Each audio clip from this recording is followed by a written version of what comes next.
conta pra gente como que foi que você começou. Você já era um músico avançado? Você já estudava há muitos anos? Como que foi que você começou a tocar na igreja? Legal.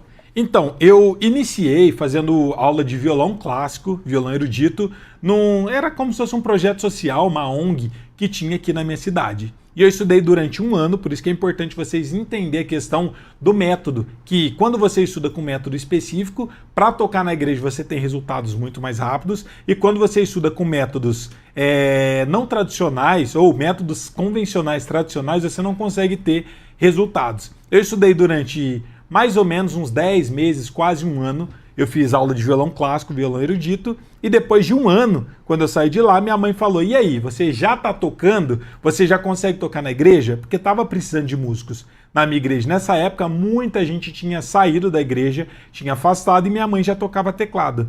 E quando ela foi ver eu tocar, eu não era capaz de fazer nenhum acorde, porque eu só tocava melodias lendo partitura, e eu era muito limitado. Então ela viu que eu não conseguia tocar nada e falou: não, sai daí que você não está conseguindo aprender nada, vai começar a tocar na igreja, vou te ensinar os acordes maiores e menores e você já começa a tocar na igreja.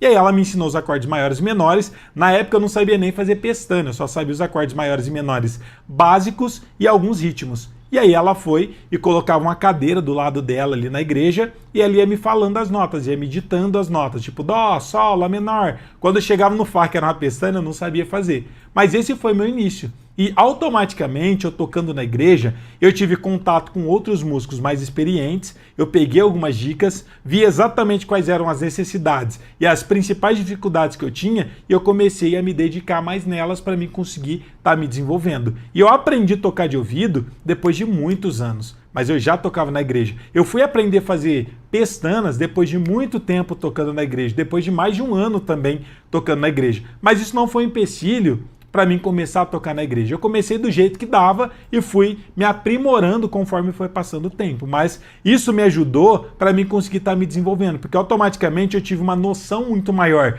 do que eu precisava me dedicar, de quais eram as principais necessidades da igreja, e de eu estar tocando ali todos os cultos, eu também consegui adquirir muito mais prática, porque uma pessoa que só toca em casa estuda muito menos do que uma pessoa que, além de estudar em casa, tem o tempo de poder estar tocando ali na igreja. Então eu consegui me desenvolver muito mais a partir do momento que eu comecei a tocar na igreja do que durante o tempo que eu simplesmente fazia aula de violão erudito.